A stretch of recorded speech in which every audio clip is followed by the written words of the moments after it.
What if everything you have learned about the beginning of humanity is completely wrong? Et si les fondements de notre connaissance de l'origine de la vie sur Terre avaient été délibérément cachés, ignorés ou mal compris au cours des millénaires? Aujourd'hui, nous plongerons dans l'un des thèmes les plus controversés et silencieux par des études bibliques, un puzzle si profond que non seulement remet en question les doctrines religieuses, mais secoue les fondements de la chronologie même de l'existence humaine. La plupart des gens croient qu'Adam a été le premier être humain créé, que l'histoire commence dans la Genèse avec un jardin, un homme en forme de poussière et la naissance de l'humanité telle que nous la connaissons. Mais que se passe-t-il si Adam n'était pas le début, mais un redémarrage? Et si des civilisations entières, des courses d'êtres intelligents, avaient-ils déjà marché sur cette planète bien avant le premier souffle de vie à Éden? Je révélerai des preuves cachées aux yeux de tous, dans les propres pages de l'Écriture. Des passages qui insinuent un monde oublié. Textes anciens qui parlent de multiples créations et destructions. Des indices qui pointent vers quelque chose de beaucoup plus complexe et intrigant que le récit simpliste qui nous a été enseigné. Et voici ce qui rend cela si dérangeant: si ces théories sont correctes, tout change. Non seulement notre compréhension du passé, mais notre identité, notre origine et le sort de ceux qui nous ont précédés.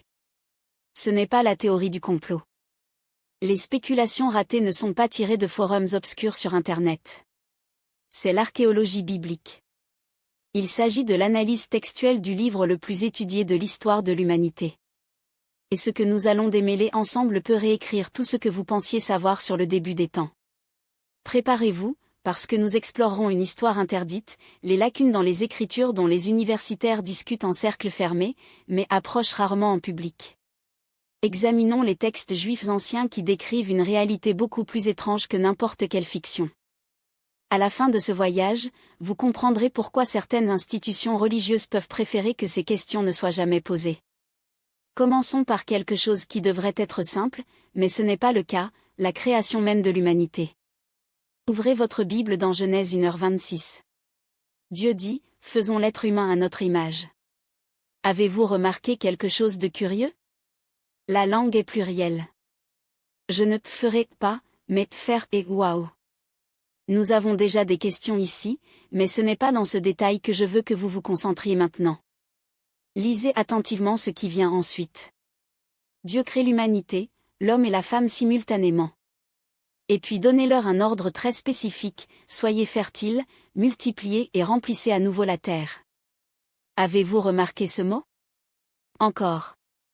Régénère, réapprovisionnement, restaurer ce qui existait déjà auparavant. Pourquoi Dieu dirait-il au premier humain de reconstituer la terre à moins que quelque chose n'ait été ici auparavant? Mais attendez, car cela devient encore plus intrigant. Tournez la page vers Genèse 2. Soudain, nous avons un conte complètement différent. Maintenant, Dieu forme Adam de la poussière de la terre, souffle la vie dans ses narines, le met dans un jardin, crée les animaux et les emmène à Adam pour les nommer, et alors seulement Ève de sa côte. Cela ressemble à une histoire de création distincte. La plupart des chercheurs expliquent cela comme deux angles du même événement, le premier chapitre donnant un aperçu, le second, les détails. Mais que se passe-t-il s'il s'agissait de deux créations entièrement séparées? Et si les humains de Genèse 1 n'étaient pas Adam et Ève, mais des représentants d'une race antérieure qui habitait déjà cette planète? Pensez aux implications. In Genesis 1, human receives the order to dominate the rulers, to exercise authority over every living creature. Dans Genèse 2, Adam a une tâche, cultiver le jardin. Nao conquistar o mundo, nao governar a criação, apna cuidar de huem pequeno parezo. Pourquoi cette différence d'objectif et d'échelle? Il y a un autre détail qui ne correspond pas au récit traditionnel. Lorsque Dieu crée des animaux dans Genèse 2h19, il dit qu'il les a formés de la terre et les a amenés à Adam pour les nommer. Mais attendez, selon Genèse 1, tous les animaux avaient déjà été élevés dans les 5e et 6e jours, avant même que les humains n'apparaissent. Pourquoi Dieu créerait à nouveau des animaux au chapitre 2? À moins que les animaux du chapitre 2 ne soient différents de ceux du chapitre 1. À moins qu'Adam ne soit entré dans un monde avec des écosystèmes établis, des créatures existantes, une biosphère complète. Je sais dans quoi tu es. Ando, cela peut s'expliquer par différents styles d'écriture, choix éditoriaux ou langues symboliques. Et vous avez peut-être raison. Mais avant de tout jeter, permettez-moi de montrer quelque chose de beaucoup plus difficile à ignorer. Genèse 4. Caïn vient d'assassiner son frère Abel. Dieu le maudit pour errer sur la terre, et Caïn répond avec quelque chose qui devrait vous empêcher de réfléchir. Tous ceux qui me pensent me tueront. OMS? Qui a vraiment craint Caïn? Selon la chronologie traditionnelle, les seules personnes sur terre à l'époque seraient Adam, Ève et Caïn lui-même. Abel était déjà mort. Alors, qui étaient ces autres mystérieux que Caïn craignait de le découvrir et de se venger?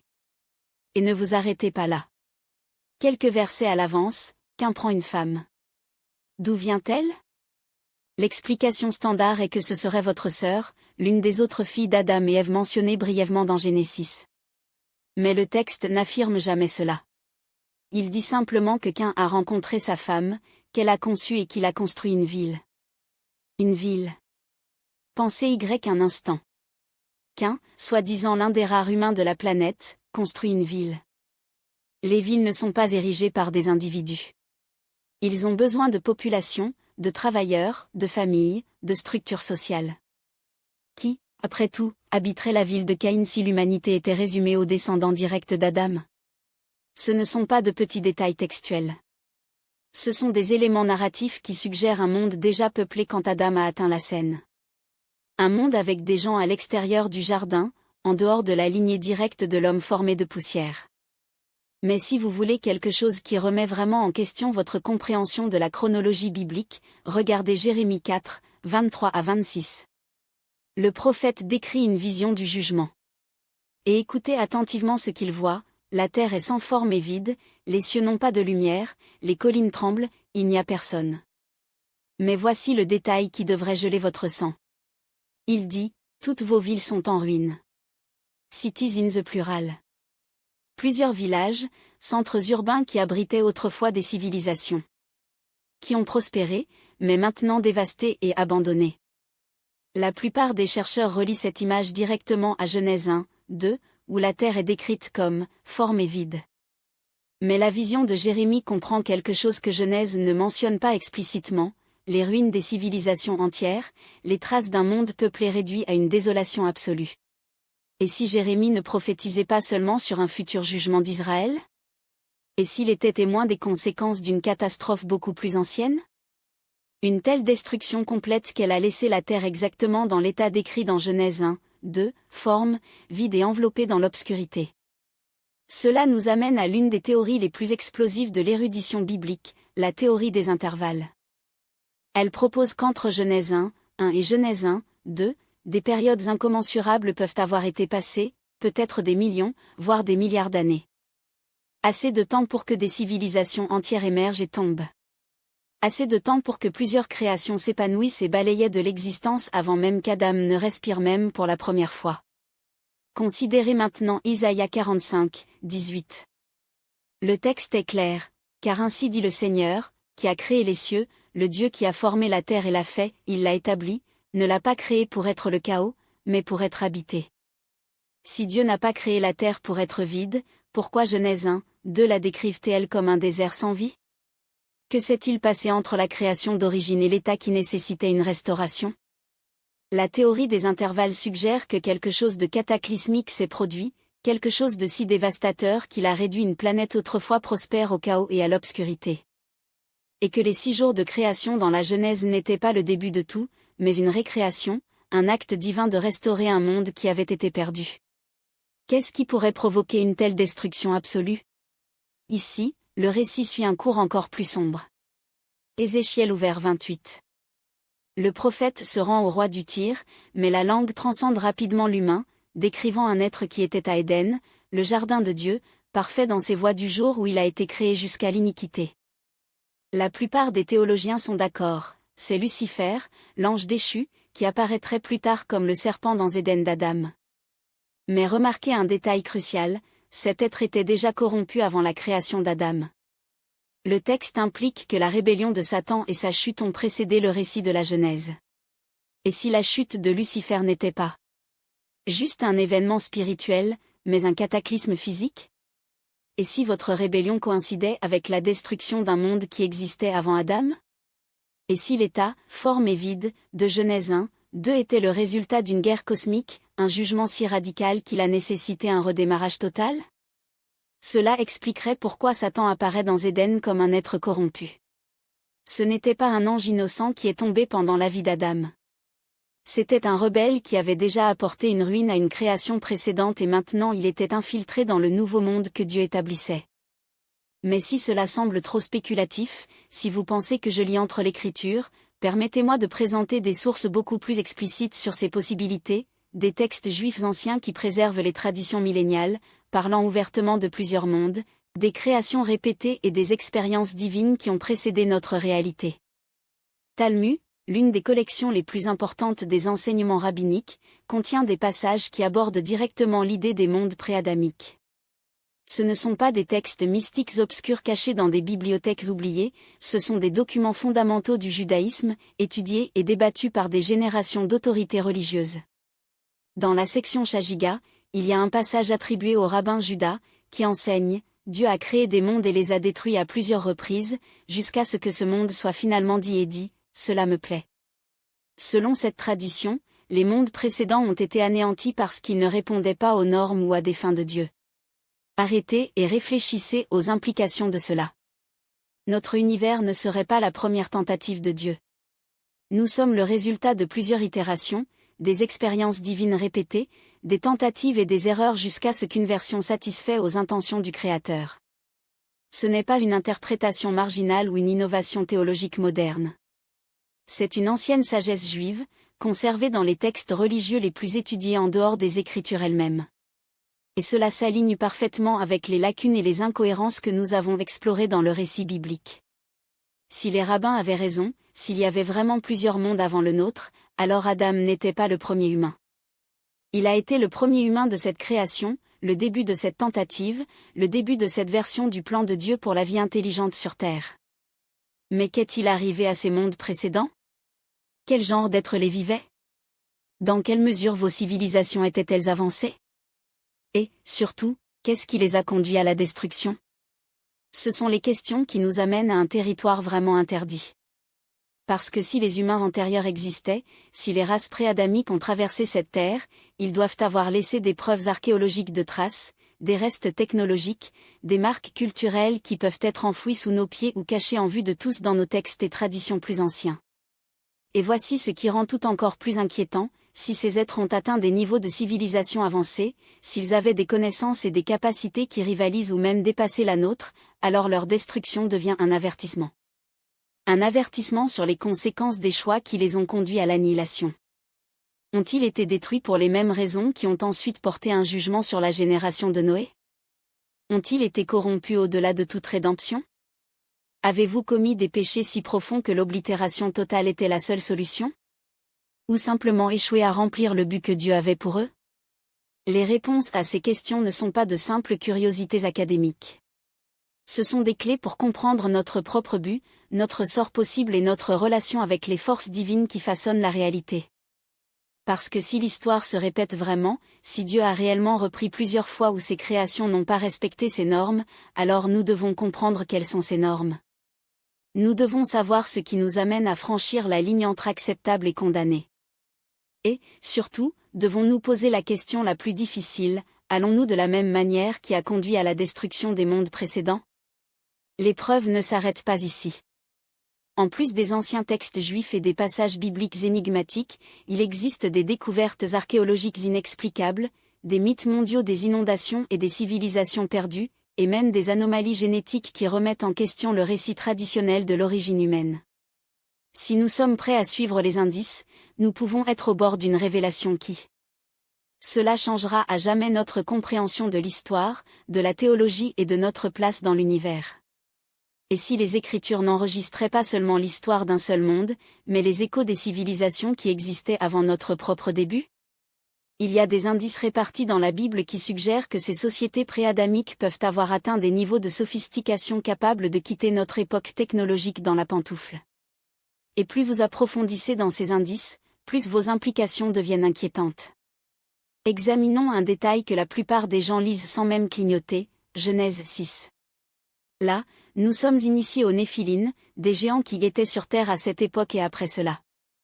Voici le point qui devrait geler votre sang, après l'inondation, qui, selon le récit, aurait dû balayer toute la vie de la planète sauf la famille de Noé. Comment ces êtres pourraient-ils exister avant et après le cataclysme mondial qui exterminait tout ce qu'ils respiraient, à moins qu'ils n'étaient entièrement biologiques? À moins qu'ils ne représentent quelque chose qui transcendait l'existence physique commune? Mais la mention des Néphilines révèle quelque chose de plus explosif. Elle suggère que le mélange de différents types d'êtres n'était pas un nouveau phénomène à l'époque de Noé. L'expression « à cette époque » implique que cela se produisait depuis longtemps, peut-être dès le début, de ces mondes précédents décrits dans des textes juifs comme créés puis détruits. Et si les Néphilines n'étaient pas seulement des géants qui ont émergé dans la génération de Noé? Et s'ils étaient survivants des créations passées? Des êtres qui ont persisté à travers les cataclysmes, emportant avec elles la mémoire génétique et les connaissances technologiques de l'âge perdu? Cela expliquerait sa taille énorme, ses compétences apparemment surnaturelles, et pourquoi sa simple présence semblait déclencher des jugements divins. Cela expliquerait avant tout parce qu'ils n'arrêtaient pas d'apparaître même après des événements qui auraient dû les effacer pour toujours. Maintenant, préparez-vous à quelque chose de plus intrigant. Le livre de Job, que de nombreux chercheurs considèrent l'un des textes les plus anciens de l'Écriture, contient un passage qui devrait secouer nos notions les plus élémentaires sur la création. Dans Job 38, Dieu défie le travail avec des questions sur les fondements de la terre. Où étiez-vous, quand j'ai fondé la terre? Quand les étoiles des articulations Alva chantaient joyeusement, et tous les enfants de Dieu se sont jubilés? Les étoiles du matin chantent. Enfants de Dieu jubilant. Cela ne décrit pas un univers silencieux et vide à venir à l'existence. Il décrit une célébration cosmique, un grand événement observé par de multiples intelligences conscientes qui étaient déjà présentes pour assister à la formation de notre monde. Mais si Adam était vraiment le premier être conscient créé par Dieu, qui étaient ses spectateurs? Qui étaient ces « enfants de Dieu » qui ont célébré la naissance de la Terre? La réponse est inévitable, il y avait déjà des civilisations, des ordres de renseignement établis, des êtres conscients bien avant que notre planète ne soit façonnée. La création de la Terre n'a pas eu lieu dans le vide. Cela s'est produit à l'intérieur d'un cosmos peuplé, observé par des entités qui comprenaient leur signification. Et c'est là que le mystère s'approfondit de manière vraiment pénible.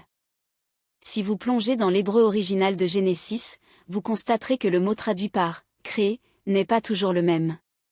Parfois, c'est « bara », créé de nulle part, ex nihilo. D'autres fois, c'est « hasard », do, modèle, travaille avec des matériaux préexistants. Quand Dieu crée le ciel et la terre dans Genèse 1, le verbe est bon marché, quelque chose de complètement nouveau. Mais quand il fait le firmament au verset 7, il est hasard, il travaille avec quelque chose qui existait déjà. Quand il crée les grosses baleines en 1h21, elle est de retour. Mais lorsque vous faites des animaux terrestres à 1h25, c'est à nouveau hasard, c'est-à-dire qu'il utilise des modèles ou des matériaux déjà disponibles. Cette distinction linguistique est dévastatrice. Elle suggère que Dieu ne créait pas tout à partir de zéro. Il réutilisait, travaillait avec des éléments, des normes et des fondations qui étaient déjà là. D'où viennent ces matériaux? Quelles étaient ces fondations préexistantes? Et pourquoi Dieu aurait besoin de travailler avec des composants établis, à moins qu'il y ait des actes créatifs antérieurs qui ont laissé des restes utilisables? Mais l'hébreu tient un autre indice encore plus choquant. Le mot utilisé pour décrire la condition. Terre de la terre dans Genèse 1, tohu vavohu, est traditionnellement traduit par sans forme et vide. Cependant, sa signification originale est beaucoup plus sombre. Tohu peut signifier la dévastation, le chaos, la désolation, le même mot utilisé en Ésaïe pour décrire la trace de la colère divine, l'état d'un lieu qui a été délibérément réduit en ruine. C'est-à-dire, Genèse 1, ne décrit peut-être pas l'état d'origine de la terre, mais sa condition après quelque chose de terrible lui est arrivé. Après un jugement est tombé. Après qu'un monde autrefois prospère a été anéanti et réduit en décombres. Cette interprétation s'aligne parfaitement sur ce que nous trouvons dans les textes anciens à travers la planète. L'idée de destruction et de loisirs cycliques apparaît dans les cultures sans aucun contact les uns avec les autres, avec une ressemblance incroyable. La cosmologie hindoue parle de kalpa, des cycles de création et de destruction qui s'étendent pendant des milliards d'années. Les Mayas ont décrit des âges successifs de l'humanité, chacun se terminant par une catastrophe. Même la philosophie grecque a parlé dans un retour éternel, dans des cycles cosmiques qui se répètent sans fin. Toutes ces civilisations préservaient-elles des fragments de la même mémoire ancestrale? Faire écho à de vrais événements qui ont précédé l'histoire enregistrée? Souvenir collectif des mondes qui existaient avant le nôtre? Mais peut-être que la preuve la plus frappante vient de l'archéologie elle-même. Découvertes qui ne s'intègrent pas dans la chronologie conventionnelle. Des artefacts qui semblent trop vieux à leur supposé étaient. Technology that challenge our understanding of the past. Structures qui nécessiteraient des connaissances en ingénierie que nous pourrions à peine correspondre aujourd'hui. Considérez les sites mégalithiques répartis à travers le monde, Stonehenge, Angleterre, les pyramides de l'Égypte, Puma Punku, Bolivie, Göbekli Tepe, à Turquie. Tous partagent des caractéristiques communes, bien qu'elles soient séparées par des milliers de kilomètres et, soi-disant, des millénaires. Tous montrent une coupe précise des pierres colossales, des alignements astronomiques avancés et l'utilisation de constantes mathématiques qui, selon l'histoire officielle, ne devraient être connues que beaucoup plus tard. Mais voici le détail qui devrait faire en sorte que quiconque se lève, beaucoup de ces endroits montrent des signes d'être délibérément enterrés ou abandonnés. Pas détruits par des catastrophes naturelles ou envahissantes, mais couvertes de terre et de décombres, comme si quelqu'un voulait les cacher des générations futures. Comme si une connaissance dangereuse était supprimée, ou protégée. Et Göbekli Tepe est l'exemple le plus terrifiant. Ce complexe de temples à Turquie précède Stonehenge en plus de 6000 ans. Contient des piliers en pierre jusqu'à 5 mètres de haut, sculptés d'une précision qui nécessiterait des outils métalliques, mais, selon la chronologie acceptée, des millénaires ont été sculptés avant l'invention de la métallurgie. Pire encore, l'endroit a été intentionnellement enterré par leurs propres constructeurs, comme s'ils avaient décidé d'effacer leur propre travail depuis la surface de la Terre. Pourquoi? Que savaient-ils que nous ne savions pas? Que essayaient-ils de nous empêcher de redécouvrir? Des piliers complets sculptés représentant des animaux, des symboles et des figures humanoïdes avec des compétences qui remettent en question tout ce que nous croyons des sociétés nomades. En tant que chasseurs de chasseurs qui se soucient uniquement de la survie quotidienne, ne pouvaient pas maîtriser les techniques de sculpture qui nécessiteraient non seulement des outils avancés, mais aussi une compréhension approfondie de la géométrie, de l'astronomie et même d'un langage symbolique complexe? Et pourtant, ils sont là, les lions, les renards, les serpents et les personnages qui semblent plus de divinités que les humains, tous sculptés d'une maîtrise qui devrait être impossible pour l'époque. Mais la vraie énigme n'est pas les sculptures. C'est le fait qu'environ 8000 avant JC, quelqu'un a décidé d'effacer tout cela. It was not a gradual abandonment, it was not the result of a natural catastrophe. C'était un enterrement intentionnel. Des tonnes de terre étaient méticuleusement déposées sur l'endroit, comme si leur constructeur avait reçu une commande, ou un avertissement, que cette connaissance ne pouvait pas être héritée par les générations futures. Qui étaient ces gens? Que savaient-ils qu'ils les ont amenés à prendre une décision aussi radicale? Et encore plus effrayant, qui essayait-il de cacher cet héritage? Ce modèle n'est pas exclusif à Göbekli Tepe. Il se répète dans des endroits du monde. Les pyramides qui, selon la chronologie officielle, ne sont pas. Il existerait lorsqu'ils auraient été construits. Mécanismes de précision tels que anticites, qui apparaissent soudainement dans l'histoire sans aucune évolution technologique antérieure. Connaissances astronomiques avancées enregistrées dans des monuments qui appartiendraient théoriquement à des peuples primitifs. C'est comme si l'humanité avait déjà atteint plusieurs fois des pointes de sophistication, juste pour se retirer, oublier et recommencer, comme si quelqu'un, ou quelque chose, redémandait le jeu chaque fois que nous nous rapprochions de découvertes dangereuses. Et si ces cycles n'étaient pas accidentels? Et s'ils n'étaient pas causés par le changement climatique, les guerres ou les effondrements sociaux, mais par quelque chose de beaucoup plus délibéré? Les écritures juives parlent des mondes créés et détruits à Dieu jusqu'à ce que l'on le nourrissait finalement. Et si ces « mondes » n'étaient pas les métaphores théologiques mais les vraies civilisations?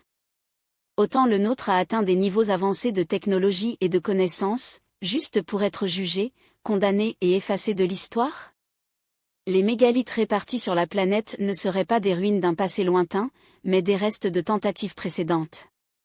Des fragments de civilisation qui ont échoué au test divin, mais dont l'héritage était si significatif qu'ils ne pouvaient pas être complètement éliminés. Et si l'enterrement soigneux de lieux comme Göbekli Tepe n'était pas l'œuvre des humains primitifs essayant de se cacher des envahisseurs, mais des survivants, les derniers gardiens d'un monde précédent, en préservant les connaissances pour un avenir lointain, mais en s'assurant qu'il était caché jusqu'à ce que l'humanité soit prête à traiter avec lui? Cela expliquerait pourquoi tant de traditions anciennes parlent de « connaissances interdites ». Porque certo saber eram considerado perigoso, porque cultura separada por oceano desenvolveram tabucas identico contra a busca por poder que pertenciam aos deus. Parce qu'ils se souvenaient. Pas comme des mythes, mais comme des souvenirs génétiques ou culturels de ce qui est arrivé à des civilisations qui osent surmonter certaines limites, qui ont traversé les lignes à partir desquelles ils ne devraient pas approcher. Le livre d'Enoch, bien que exclu du canon biblique, préserve les traditions qui peuvent se référer à ces temps perdus. Il décrit les vigilants, les êtres célestes qui sont descendus sur la terre et ont enseigné les arts et les sciences avancées, métallurgie, astronomie, alchimie, fabrication d'armes, connaissances qui ont accéléré notre développement, mais nous ont également corrompus. Selon Enoch, c'est ce transfert d'interdiction de savoir qui a conduit à l'inondation. L'humanité avait reçu des outils qui n'étaient pas suffisamment matures pour être utilisés. Et, comme des enfants avec du feu dans ses mains, il s'est brûlé. Mais que se passe-t-il si l'inondation de Noé n'était pas la première réinitialisation? Et si ce n'était que la dernière d'une série d'interventions divines conçues pour empêcher la civilisation humaine d'atteindre des niveaux de pouvoir dangereux? This would explain why virtually all culture in the world have their own stories of great flood. Ils ne font pas écho à un seul événement, mais plusieurs catastrophes, chacune marquant la fin d'un cycle et le début d'une autre. Les Mésopotamiens ont parlé d'inondations qui ont balayé des royaumes entiers. Les Grecs, des décalins qui ont purifié la terre. Les Hindous, de Pralaya qui dissolvent la création. Les peuples autochtones des Amériques parlent des eaux qui nettoyaient la corruption humaine. Ce ne sont pas des légendes parallèles du même événement. Ce sont des dossiers fragmentés de différents jugements, différents moments où le ciel a décidé que l'expérience avait échoué et qu'il était temps de recommencer. Si ce schéma est réel, si Dieu est intervenu à plusieurs reprises pour contenir l'humanité, alors nous devons poser une question urgente: quelles sont ses limites? Quelles frontières, lorsqu'elles sont croisées, déclenchent une colère divine? Quel type de connaissance ou de pouvoir déclenche le mécanisme d'autodestruction d'une civilisation? Parce que si nous regardons notre monde aujourd'hui, nous verrons que nous répétons les mêmes erreurs. Nous développons des intelligences artificielles qui peuvent bientôt surmonter la capacité humaine et nous ne savons pas comment les contrôler. Nous manipulons le code génétique comme si nous étions des dieux, redéfinissant ce que signifie l'être humain, sans débattre des conséquences éthiques. Nous créons des armes capables d'éteindre toute la vie sur la planète en quelques heures. Et, comme si cela ne suffisait pas, nous atteignons maintenant l'espace, déterminés à apporter notre ambition, et notre capacité à s'autodestruire au-delà de la Terre. Cela semble familier? Because it's sex. À ce que les Écritures décrivent comme les péchés des civilisations préaléatoires, violence qui remplit la Terre, la corruption de la nature humaine, le mélange d'ordres qui ne devrait pas traverser, la recherche de pouvoirs divins sans sagesse pour les utiliser. But this time, we are not talking about legends. Nous parlons de notre monde. De notre temps. Si le modèle demeure, si l'histoire se répète vraiment sur ces échelles cosmiques, alors nous vivrons peut-être les derniers actes d'un autre cycle. Un autre chapitre dans lequel l'humanité, après avoir reçu des connaissances et trop de pouvoir, ne s'avère pas à la hauteur. Ce pourra simi, au proximo réinitialiser nao viran à format de huma inundasao ou de UM désastre naturel.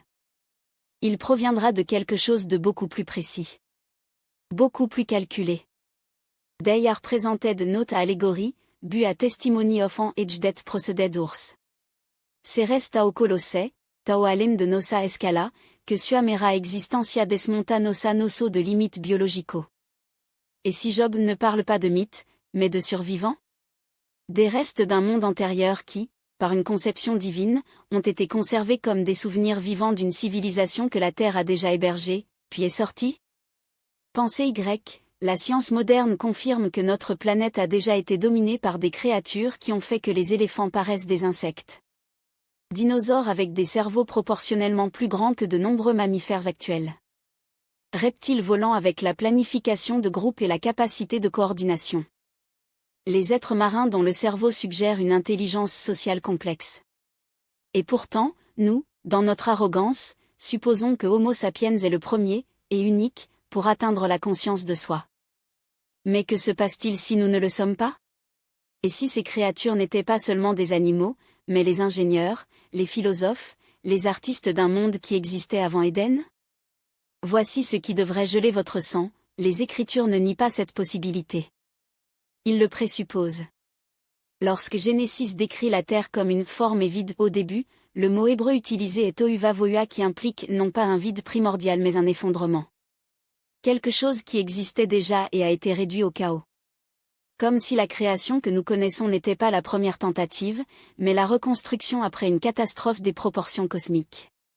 Et si ce modèle s'est répété non pas un, pas deux, mais d'innombrables fois sur l'agent que notre histoire enregistrée ne peut même pas embrasser?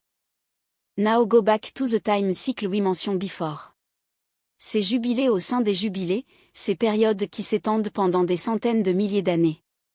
Si chacun de ces cycles représente une époque de création, alors ce que nous appelons l'histoire humaine ne peut être que le dernier chapitre d'un livre beaucoup plus ancien. Un livre dont les pages précédentes ont été déchirées, dont les personnages ont été effacés, dont les villes ont été réduites à la poussière, non pas par hasard, mais par conception. Et voici la question qui devrait vous éveiller la nuit, qu'est-ce qui leur est arrivé? Pourquoi une civilisation a-t-elle avancé suffisamment pour ériger des structures qui remettent en question notre ingénierie moderne, comme les pyramides de l'Égypte, alignées sur la précision astronomique que nous ne pourrions pas reproduire, laisseraient si peu de traces? Pourquoi les technologies qui, selon les légendes, pourraient-elles manipuler la gravité, guérir instantanément la maladie ou communiquer avec le ciel, ont disparu sans même quitter un manuel d'instruction? La réponse peut être dans la nature même des réinitialisations. Si chaque cycle est une correction, les connaissances dangereuses ne sont pas détruites par accident. Il est délibérément supprimé. Non seulement supprimé, mais reconfiguré pour que la prochaine itération de l'humanité ne répète pas les mêmes erreurs. Et si ce que nous appelons des mythes, les dieux qui descendaient du ciel, les héros qui avaient des armes énergétiques, les villes qui ont été consommées par le feu, ne sont pas des légendes, mais un avertissement? Des rapports se sont déformés par le temps, mais sur la base d'événements réels, préservés précisément afin que lorsque nous sommes arrivés à ce stade, nous pouvions reconnaître les signes. Parce que voici la vérité gênante, nous répétons le modèle. La même arrogance qui a conduit les civilisations avant la ruine, la croyance que nous sommes les propriétaires de la connaissance, que nous pouvons jouer avec les forces que nous ne comprenons pas, que les lois de la physique sont la nôtre à dominer, nous mène dans la même manière. La différence est que cette fois, nous n'avons pas affaire aux pierres et au feu. Nous nous déplaçons avec du code génétique, c'est l'intelligence artificielle, avec des énergies qui peuvent déchirer le tissu de la réalité. Et si les dieux de l'Antiquité n'étaient pas des êtres surnaturels, mais les survivants de la dernière civilisation? Ceux qui, pour une raison quelconque, ont épargné, et peut-être intervenir, lorsque l'humanité s'approche une fois de plus de l'abîme?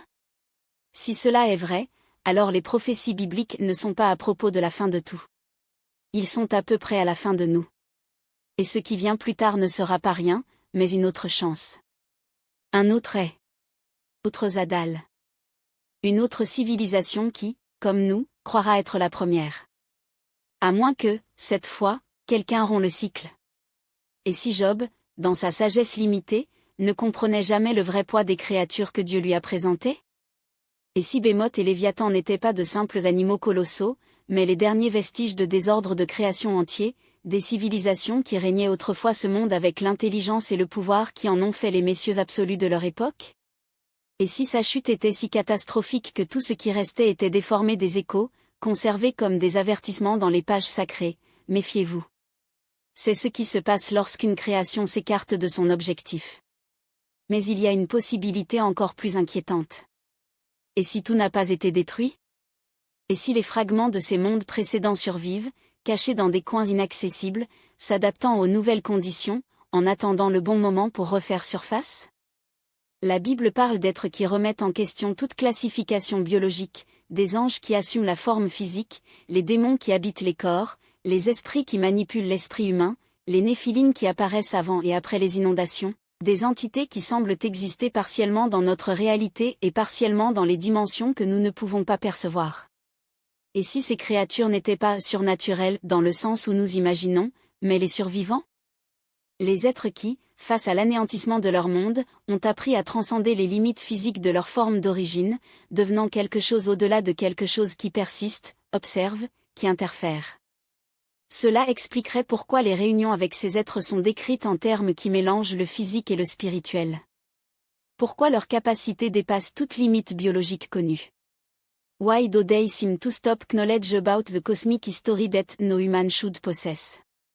Et pourquoi son influence sur la civilisation humaine a tendance à accélérer notre développement dans des directions qui nous conduisent historiquement au jugement et à la ruine.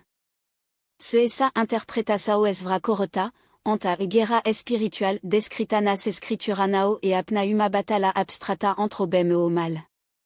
Il s'agit d'un conflit actif entre l'itération actuelle de la création et les restes des échecs d'itération qui l'ont précédé.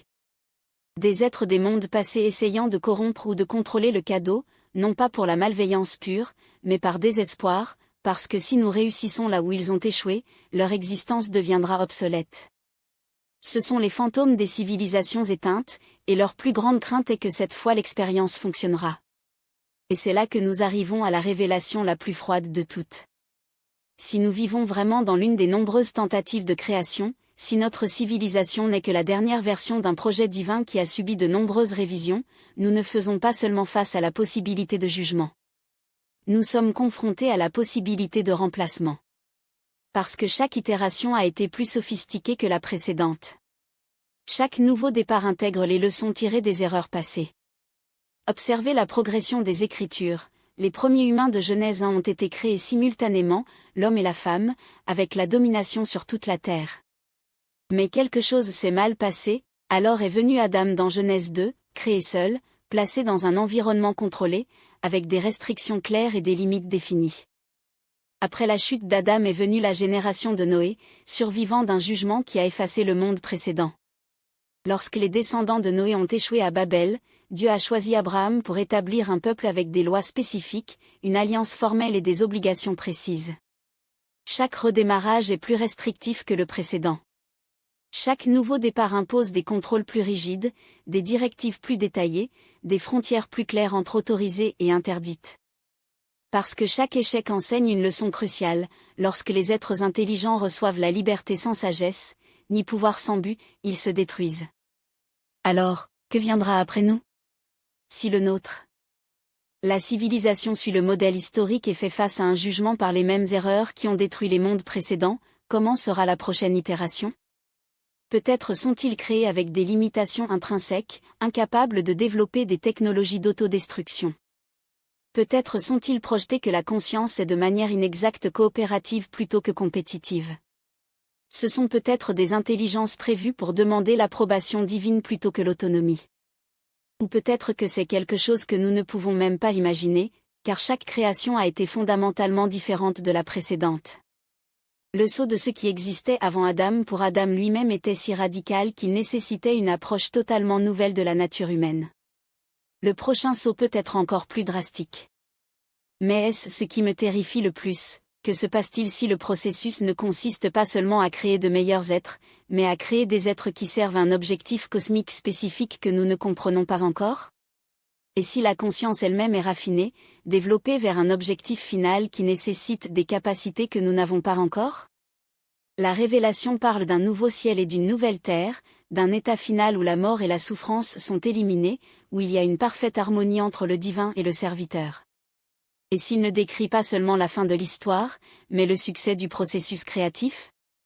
Dieu produit-il enfin des êtres capables de remplir le dessein ultime qui a conduit ces tentatives répétées? Et s'il atteint cet objectif, il faut plusieurs itérations, des tentatives multiples, plusieurs échecs et réinstallations, jusqu'à ce que la formule soit finalement perfectionnée? Si c'est vrai, alors chaque civilisation qui a déjà existé, y compris la nôtre, fait partie d'une vaste expérience cosmique. Nous ne sommes pas le but ultime. Nous sommes des étapes. Nos vies, Nos difficultés, nos rêves et nos peurs ne sont que des éléments d'un processus aussi énorme et à long terme que nous pouvons à peine admirer son échelle. Mais cela nous amène à la question la plus urgente de tous: si nous comprenons ce modèle, si nous reconnaissons les signes d'avertissement, si nous apprenons des erreurs des itérations passées, pouvons-nous briser le cycle? Pouvons-nous devenir la première création à atteindre, en fait, le but pour lequel nous avons été projetés? Or are we already so advanced in the way that it inevitably lead to the judgment that no repentance, no change of course, will be enough? Avons-nous franchi les lignes qui ne peuvent pas être annulées? Avons-nous fait les choix qui scellent notre destin comme un autre échec dans la longue histoire des expériences divines? La réponse à ces questions n'est pas seulement théorique. C'est la différence entre l'espoir et le désespoir. Entrevoir un sens dans notre existence ou accepter que nous sommes des pièces jetables dans un processus qui va avancer, avec ou sans nous. Et le choix est le nôtre. L'horloge ne s'arrête pas. Et si le modèle se répète, si nous marchons le même chemin que les civilisations précédentes, jugées et effacées, nous pouvons avoir moins de temps que nous ne l'imaginons pour déchiffrer nos erreurs et éviter leur destin. Les preuves s'accumulent. Les signes se multiplient. Les similitudes entre notre moment présent et les conditions qui ont précédé les jugements divins sont trop échouées pour être ignorées. Nous vivons dans l'ombre d'une histoire interdite, marchant sur les traces des êtres dont les noms ont été perdus, dont les civilisations ont été oubliées, dont nous sommes des échecs à répéter, à moins que nous n'apprenions à voir au-delà du voile qui cache la véritable échelle du temps cosmique et du but divin. La question n'est pas de savoir si ces mondes existaient. La question est de savoir si nous survivrons suffisamment de temps pour ne pas devenir un chapitre oublié dans le cycle éternel de la création, du jugement et du renouvellement, le véritable rythme de la réalité. Parce que quelque part parmi les ruines de ces expériences échouées est la clé pour briser la norme. Quelque part dans leurs erreurs se trouve la sagesse dont nous avons besoin pour enfin bien faire les choses. Et quelque part dans les vastes cycles du temps cosmique, c'est notre dernière chance de prouver que cette version de la création peut triompher où tous les autres ont échoué. Mais d'abord, nous devons faire face à une vérité terrifiante: tout ce que nous croyons savoir sur notre place dans l'histoire, notre importance dans l'ordre cosmique, notre destin en tant qu'espèce peut être construit sur une illusion méticuleusement tissée. Nous devons avoir le courage de regarder directement cette histoire interdite et de poser la question la plus difficile de tous. Et nous ne sommes pas les premiers? Et si nous ne sommes pas destinés à être les derniers? La réponse à cette question ne définira pas seulement notre compréhension du passé, elle décidera si nous espérons toujours l'avenir. Et le temps, comme on dit, s'épuise. Mais c'est là que cette enquête suit un cours qui secoura tout ce qui lui a appris sur le temps linéaire et la création divine. Parce qu'enterré dans les textes les plus sacrés du judaïsme est une confirmation explicite et explosive de ce que nous explorons. Et quand vous voyez ce que ces anciennes sources disent vraiment, lors de la lecture des mots exacts conservés par des millénaires par les rabbins, vous comprendrez pourquoi cette connaissance a été éloignée du discours religieux conventionnel. Le Talmud juif n'est pas une collection obscure de spéculations mystiques. C'est l'un des corps de droit les plus rigoureusement étudiés et l'interprétation religieuse de l'histoire humaine. Pendant plus de 2000 ans, les plus grands esprits du judaïsme ont débattu, analysé et protégé chaque mot sur leur page. Et en eux, il y a un passage qui devrait révolutionner sa compréhension de sa propre création. Dans le traité de Chagiga, il y a un enseignement tel explicite sur les mondes pré-adamiques qu'il est choquant que très peu de gens en aient entendu parler. Rabbi Yehuda, au nom de R.A.V., déclare franche. Le Saint, béni soit lui, a créé des mondes et les a détruits. Il a créé des mondes et les a détruits, jusqu'à ce qu'il crée ce monde et dise, celui-ci me plaît. Les mondes précédents, selon cette autorité ancestrale, ont été anéantis parce qu'ils ne remplissaient pas les fins divines. Arrêtez et réfléchissez à ce que cela signifie. Ce n'est pas une interprétation. Ce n'est pas la lecture entre les lignes d'écriture ambiguë. C'est un enseignement rabbinique direct: Dieu a effectué de multiples tentatives de création, exterminant les entiers lorsqu'ils n'ont pas respecté leurs normes. Notre réalité, notre planète, notre existence est le résultat d'un processus divin de tentatives et d'erreurs qui s'étend par des âges inimaginables. Mais les implications vont bien au-delà. Si Dieu a détruit les mondes précédents pour ne pas lui avoir plaint, nous devons nous demander, quels défauts spécifiques ont déclenché une annihilation aussi absolue? Quel comportement, quel progrès, Quels choix ont conduit des civilisations entières considérées comme irrécupérables, ne méritant que des effacements totaux? Le Talmud offre des indices. Il parle d'une violence qui a rempli la terre. D'une corruption de l'ordre naturel. Du mélange des êtres et des espèces de façons qui ont violé les frontières divines. La recherche de connaissances et de pouvoir sans la sagesse ou le frein moral correspondant. Cela semble familier? Regardez autour de vous. Nous vivons à une époque d'échelle qui aurait horrifié nos générations passées. Nous manipulons les blocs fondamentaux de la vie par le biais du génie génétique. Nous créons des intelligences artificielles qui peuvent bientôt surmonter la capacité humaine. Nous développons des armes capables d'éteindre toute la vie sur la planète. Nous étendons nos mains à l'espace, cherchant à amener notre influence au-delà des limites de la Terre. Sont-ils les mêmes façons qui ont caractérisé les mondes détruits? Avions-nous répété, étape par étape, les normes qui ont conduit au jugement précédent? Parce que si les enseignements talmudiques sont corrects, si Dieu a réellement exterminé plusieurs versions de création lorsqu'elles n'ont pas réussi à remplir leur objectif, alors nous pouvons vivre la phase finale d'un autre cycle. Et voici ce qui rend cette possibilité encore plus froide, chaque monde détruit aurait laissé des traces. Preuves archéologiques. Restes technologiques. Connaissances préservées dans des symboles et des structures que les civilisations ultérieures pourraient découvrir, et mal interpréter. Et si les sites mégalithiques dispersés sur toute la planète ne sont pas des œuvres d'humains primitifs avec des outils rudimentaires? Et s'il s'agit des monuments survivants des civilisations pré-adamiques qui ont atteint des niveaux de sophistication que nous commençons à peine à comprendre? Considérez Göbekli Tepe à Turquie. Ce complexe du temple précède Stonehenge en plus de 6000 ans. Leurs colonnes complexes représentent des créatures et des symboles avec une précision que les sociétés prétendument nomades ne pouvaient pas maîtriser. Mais voici le détail qui devrait vous faire remettre en question tout ce que vous avez appris sur le développement humain. L'ensemble du site a été délibérément enterré sous des tonnes de terre vers 8000 avant JC. Quelqu'un a fait un effort monumental pour cacher cet endroit. Pour effacer son existence. Pour s'assurer que les générations futures nues. La NCA a découvert ce qui y avait été construit. Pourquoi? Quelle connaissance représente Göbekli Tepe, au point d'exiger une telle couverture absolue? Quelle capacité, quelle sagesse a été délibérément supprimée? Ce modèle est répété dans le monde. Sites avancés qui précèdent les chronologies acceptées. Technologies sophistiquées qui apparaissent et disparaissent des archives archéologiques. Connaissances qui se présentent prêtes, sans le développement progressif que nous attendrions des sociétés primitives en apprenant pour tentative et erreur. La grande pyramide de Giza intègre des constantes mathématiques et des alignements astronomiques qui nécessitent le domaine de pi, la proportion dorée et les dimensions exactes de la Terre. Ces constructeurs ont compris les concepts qui, selon l'histoire officielle, ne seraient redécouverts que plus tard. Ils ont dominé les techniques qui, même avec notre technologie de la technologie art, nous pourrions à peine reproduire aujourd'hui.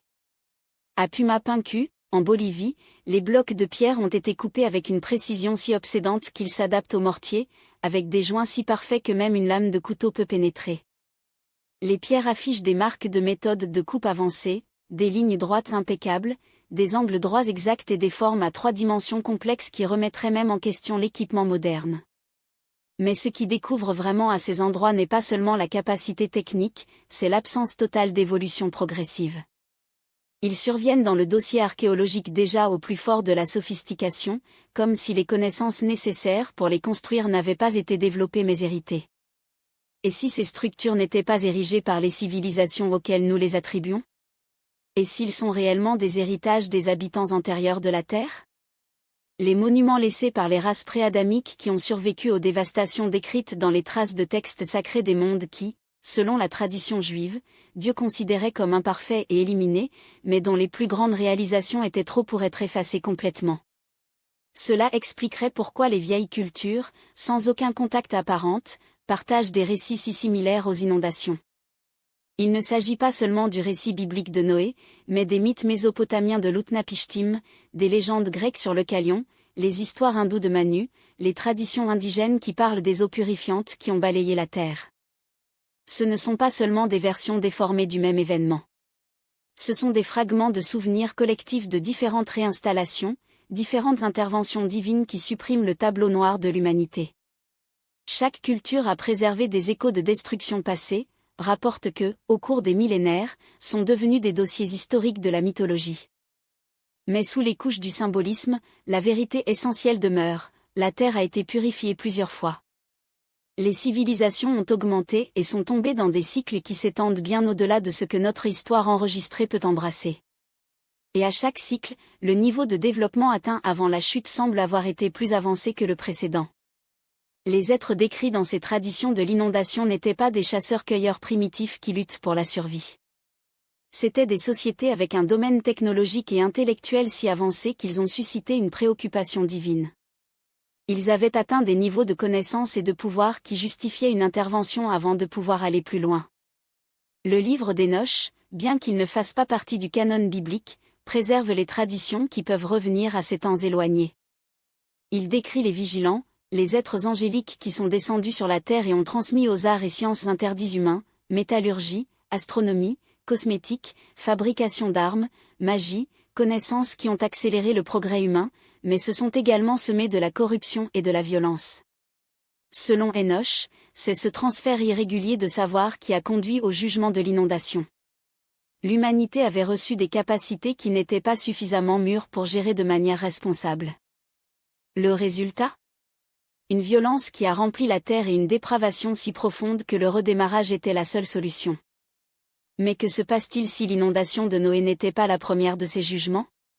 Et si ce n'était que la dernière d'une série de réinitialisations divines, conçues pour empêcher toute création d'atteindre les limites dangereuses du pouvoir ? La transmission des connaissances par les vigilants peut être juste un épisode dans une norme beaucoup plus ancienne, les êtres des mondes précédents essayant d'influencer les créations ultérieures. Et c'est là qu'ils arrivent. Quant à une possibilité qui devrait geler le sang de ceux qui comprennent leurs implications. Si une connaissance avancée des civilisations passées a été transmise à plusieurs reprises aux générations ultérieures, et si ce transfert a invariablement conduit à la corruption et au jugement, alors nous devons demander, d'où proviennent nos capacités technologiques actuelles ? Notez l'accélération vertigineuse du développement humain au siècle dernier. Nous sommes passés avec des chevaux tirés par une exploration spatiale en moins de 70 ans. Des calculatrices mécaniques aux ordinateurs quantiques en encore moins de temps. Le rythme du progrès ne suit pas une courbe naturelle de l'évolution, affiche une croissance exponentielle qui suggère non pas une découverte mais un téléchargement de connaissances. D'où vient cette information ? Comment sommes-nous soudainement capables de manipuler la matière au niveau atomique, de déchiffrer le génome humain, de créer des intelligences artificielles et de développer des armes potentielles pour exterminer toute vie sur la planète ? Redécouvrons-nous les capacités que les civilisations précédentes ont déjà dominées ? Ou sommes-nous guidés par des influences qui comprennent ces technologies parce qu'elles les ont déjà vues ? Les Écritures mettent en garde contre les erreurs dans les derniers temps, sur les faux signes et les merveilles, donc convainquant que, si possible, ils tromperaient même les élus.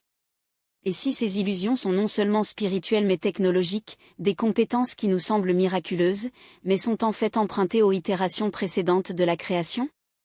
Et si l'accélération que nous assistons n'est pas le résultat du génie humain, mais la réintroduction systématique de la connaissance des mondes détruits ? Les connaissances qui sont nourries sur nous par des survivants de créations passées, qui comprennent exactement où mène ce chemin, parce qu'ils l'ont déjà parcouru. Cela expliquerait pourquoi notre développement technologique surmonte notre évolution morale et spirituelle sur des marges aussi dangereuses. Nous acquérons des capacités que les civilisations précédentes ont pris des millénaires à dominer, mais nous les obtenons sans la sagesse ni le confinement qui devrait accompagner un tel pouvoir. Les vieux textes sont avertis à plusieurs reprises des connaissances qui arrivent trop facilement. Sur la sagesse offerte sans frais, sur les compétences qui dépassent la maturité spirituelle de ceux qui les possèdent. Chaque tradition parle des fruits interdits, l'interdicte, des frontières qui ne devraient pas être transposées sans préparation et approbation divine. Croixons-nous ces mêmes frontières ? Acceptons-nous les mêmes cadeaux interdits qui ont conduit à la ruine des mondes précédents ? Et le faisons-nous sous l'influence des mêmes entités qui ont corrompu les civilisations passées ? Parce que c'est ce que les textes anciens suggèrent sur la nature de ces influences, ce ne sont pas des forces abstraites du mal opérant à partir d'un royaume spirituel lointain. Ce sont des survivants. Les restes des créations précédentes qui ont appris à exister au-delà de la destruction physique. Des êtres qui se sont adaptés pour transcender les limites de leur forme d'origine lorsque leurs mondes ont été décimés. La Bible parle de principautés et de pouvoirs, mal spirituels dans les régions célestes, dirigeants des ténèbres qui agissent dans les coulisses de l'histoire humaine. Et si ces entités ne sont pas des démons au sens traditionnel, mais des réfugiés des mondes pré-adamiques? Consciences qui ont survécu à l'annihilation de leur civilisation en devenant quelque chose bien au-delà de ce que nous imaginons. Cette transformation expliquerait pourquoi les réunions avec ces entités impliquent souvent le transfert de connaissances avancées, non pas comme un geste de bienveillance, mais comme un piège déguisé en progrès. Ils ne sont pas là pour nous élever, mais pour nous traîner de la même manière qui les a conduits à la ruine. Car si nous, une création ultérieure, obtenons ce qu'ils ont échoué, si nous construisons une civilisation qui plaît à Dieu et échappe au jugement, leur condamnation devient incontestable. Sa destruction n'était pas injuste, c'était mérité. Et ils ne supportent pas cette vérité. Par conséquent, ils travaillent sans relâche pour corrompre chaque nouvelle génération, garantissant que nous répétons les mêmes erreurs, progrès sans sagesse, pouvoir sans limite, connaissance sans fondement moral. Ils murmurent les mêmes promesses qui les ont détruites, vous pouvez être comme des dieux. Ils peuvent transcender leurs limites. Ils peuvent maîtriser la vie et la mort. Et nous, comme tous ceux qui ont précédé, avons entendu. Parce que la tentation de surmonter nos propres limites semble être enregistrée dans le code de toute conscience, dans chaque itération de la création. Mais voici la question qui définit notre destin, si nous comprenons ce modèle, si nous reconnaissons les signes d'avertissement, si nous apprenons des échecs des mondes précédents. Pouvons-nous briser le cycle? Pouvons-nous devenir la première création à remplir son objectif divin sans déclencher la destruction? Or are we already so plunged into the path of self-destruction that the reset is inévitable? Observez notre trajectoire actuelle. Nous développons des intelligences artificielles qui peuvent bientôt surmonter la capacité humaine à tous égards. Nous manipulons le code génétique afin de redéfinir ce que signifie être humain. Nous créons des armes qui font que les guerres passées ressemblent à des blagues d'enfants. Nous atteignons l'espace, déterminés à répandre notre influence au-delà de la Terre. Ce ne sont pas seulement les avancées technologiques. Ce sont les mêmes jalons qui ont défini des civilisations antérieures avant leur chute. Nous affichons le même schéma, progrès sans éthique, pouvoir sans frein, connaissance sans objectif moral, exactement ce qui, dans le passé, a provoqué une intervention divine. Et nous le faisons à une vitesse rapide, comme si le temps s'éteint. Parce que si Dieu a été patient avec de multiples itérations de la création, permettant à chacun de se développer jusqu'à ce qu'il atteigne la limite qui nécessite un jugement, sa patience n'est pas infinie.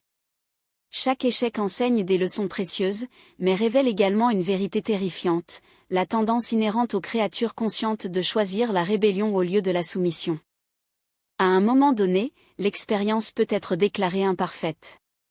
Le modèle peut être considéré comme irréparable, et l'ensemble du processus de création, de destruction et de loisir peut être abandonné en faveur d'une méthode complètement différente, ou pire de la fin définitive de la tentative. Nous vivons peut-être la dernière itération, la chance ultime de prouver que la conscience est capable de remplir son objectif sans se corriger au-delà de la rédemption. Et si nous échouons, si nous répétons les erreurs de nos prédécesseurs, il n'y a peut-être pas d'autre réinitialisation. Il n'y a peut-être aucune autre opportunité. Les paris n'ont jamais été aussi élevés. Parce que nous avons non seulement la possibilité de notre propre annihilation, nous risquons que notre échec mette fin à notre propre expérience cosmique. Que notre incapacité à surmonter les pièges qui ont détruit d'autres mondes ferme la porte de la conscience dans cet univers, frustrant tout objectif final derrière ce processus millénaire. Mais il y a encore de l'espoir. Contrairement aux civilisations passées, nous avons accès aux avertissements. Nous pouvons étudier les récits de ce qui s'est passé auparavant. Nous pouvons identifier les influences qui les ont corrompus et choisir de résister. La question est de savoir si nous avons la sagesse et le courage moral pour abandonner la façon dont nous suivons. Si nous pourrons développer la maturité spirituelle nécessaire pour gérer les capacités que nous avons déjà. Si nous apprenons à demander l'approbation divine, et non sur le pouvoir autonome, comme le véritable but de l'humanité. L'horloge est en cours d'exécution. The signes multiplient. Les similitudes entre notre situation et les conditions qui ont précédé les jugements anciens sont trop évidents pour ignorer. Nous vivons dans l'ombre d'une histoire interdite, suivant les étapes des êtres dont les noms ont été perdus, dont les civilisations ont été effacées, dont nous sommes condamnés pour les erreurs, à moins que nous apprenions à voir au-delà du voile qui cache la véritable dimension du temps cosmique et du but divin. Le choix est le nôtre. Mais le moment de décider est plus rapide que la plupart ne l'imaginent. Et les conséquences du choix mal ne sont pas seulement personnelles ou civilisationnelles. Ils sont cosmiques. Ils sont éternels. Et peut-être irréversibles. Pourquoi si la prochaine réinitialisation n'est plus une chance de bien faire les choses? Et si c'est, en fait, la reconnaissance finale que la conscience, peu importe le nombre d'opportunités, choisissez toujours le chemin de l'auto-allaitement? La réponse à cette question déterminera non seulement notre destin, mais le destin de la conscience dans cet univers. Et c'est une responsabilité qui devrait humilier même l'arrogant parmi nous. Parce que nous ne vivons pas seulement nos vies. Nous écrivons le dernier chapitre d'une histoire qui a commencé bien avant Adam et peut se terminer beaucoup après la sortie de la dernière star. The question is, what end will we write? Et si, lorsque l'histoire touche à une fin, il n'y a personne pour le lire? La vérité devient encore plus troublante lorsque nous réalisons ce qui s'est passé juste devant nous. Les yeux. Alors que nous débat si des civilisations pré-adamiques auraient pu exister, quelque chose de beaucoup plus immédiat et beaucoup plus sinistre s'est déroulé. Quelque chose qui relie ces vieux mystères à notre cadeau d'une manière qui fera geler votre sang. Parce qu'il y a une raison pour que ces connaissances aient été supprimées depuis si longtemps. Une raison pour laquelle l'archéologie dominante refuse d'étudier certains endroits. Une raison pour laquelle les institutions religieuses évitent ces discussions, même si elles ont accès aux mêmes vieux textes que nous démêlons. Parce qu'une fois que vous comprenez la véritable ampleur de ce à quoi nous sommes confrontés, puisque vous comprenez les implications de vivre dans un univers cyclique où le temps restant avant que l'horloge cosmique n'atteigne son point zéro. Arrêtez et réfléchissez, ce que vous appelez « progrès » n'est qu'un vieux script en cours de réalisation. La même arrogance qui a fait que Atlantis coule dans les eaux est maintenant codée dans nos algorithmes. Amesma ibri que reduzu civilisaso avanzada a ruina et celebrada hoje como innovasa operuva. Et le plus terrifiant? Nous répétons les mêmes erreurs à une vitesse exponentielle, comme si une force invisible appuyait sur le bouton rapide sur la tapisserie du destin humain. Observez l'obsession du transhumanisme, il ne s'agit pas d'améliorer la condition humaine mais de le remplacer. Nous essayons de pirater la biologie divine, d'insérer des puces dans le cerveau, de fusionner les esprits avec des machines, comme si nous étions de simples programmes avec des bugs à corriger. Mais chaque civilisation qui a tenté de réécrire les codes de création a trouvé trop tard que certaines frontières existent pour une raison. Lorsque vous jouez à Dieu avec l'ADN, lorsque vous essayez de créer une vie artificielle dans les laboratoires, lorsque vous rêvez de transférer des consciences au serveur, vous n'innovez pas. Vous répétez. It is reenacting the same drama that has ended in tragedy countless times before. Et l'ironie? Alors que nos génies jouent avec ces forces, les mêmes institutions qu'elles devraient nous avertir financent cette race vers les abîmes. Les gouvernements investissent des milliards dans une IA militarisée. Les sociétés sont des organismes génétiquement modifiés génétiquement comme s'ils étaient des propriétés intellectuelles. L'élite technologique parle ouvertement de « surmonter la mort », tout en construisant des systèmes qui, entre les mauvaises mains, et quand ils ne le sont pas, seront des instruments de contrôle absolu. They are not creating the future, they are recreating the past, with the same excessive ambition that has already destroyed worlds. Mais voici la vérité qu'ils ne veulent pas que vous voyiez, nous ne sommes pas les premiers à arriver jusqu'à présent. Et nous ne serons pas les derniers à tomber. Les textes sacrés ne sont pas des mythes. Ce sont des avertissements. Les pyramides ne sont pas des tombes. Ce sont des marqueurs. Cycle Arnaud théorie. Ce sont des phrases. Et lorsque vous connectez les points, lorsque vous chevauchez les calendriers mayas au cycle védique, lorsqu'ils déchiffrent les symboles enregistrés par la pierre par des mains qui ont vu des civilisations entières disparaître, lorsque vous comprenez que l'histoire qu'ils nous ont enseignée n'est que le dernier acte d'un drame qui a été répété des dizaines de fois, une seule conclusion implique elle-même. Nous ne contrôlons pas. Et c'est, plus que toute autre chose, ce qu'ils ont désespérément de cacher. Parce que si vous réalisez que le progrès est en fait un piège, cette science est utilisée pour accélérer notre propre jugement, que chaque découverte nous apporte la limite que nous ne devons pas dépasser, alors vous commencez à remettre en question. Et quand vous remettez en question, vous voyez. Et quand vous voyez, il n'y a pas de retour. La question n'est plus si le cycle se terminera. C'est quand. Et, surtout, que ferez-vous lorsque l'horloge s'arrêtera? Ce n'est plus une question de temps avant la fermeture du cycle. C'est un détail qui rend notre situation infiniment plus dangereuse que tout ce qui a précédé, nous savons. Nous avons accès aux avertissements. Nous pouvons lire, en lettres sanglantes, ce qui est arrivé au monde précédent. Nous connaissons les normes qui ont conduit au jugement, la séquence exacte de choix qui ont déclenché la destruction. Et pourtant, avec nos yeux grands ouverts, nous avons choisi de répéter les mêmes erreurs. Pas par ignorance, non pas par erreur, mais par rébellion consciente. Un affront délibéré aux lois qui soutiennent leur propre existence, même en sachant, en pleine connaissance, quelles sont les conséquences. Les civilisations passées peuvent être tombées par fierté, illusion ou érosion progressive de leurs valeurs. Mais nous marchons vers l'abîme en sachant exactement où chaque étape nous mène. Nous pensons que cette fois, le résultat sera différent. Que cette fois, nous serons l'exception. Cette arrogance n'est pas seulement un péché, c'est un défi direct pour l'ordre cosmique, un cri que nous ne reconnaissons aucune autorité au-dessus de notre propre volonté. Et lorsque la patience divine, bien qu'immense, trouve ce niveau d'insolence, la réponse n'est pas reportée. Il est accéléré. Cela nous amène à la question qui pèse sur notre époque comme une lame suspendue.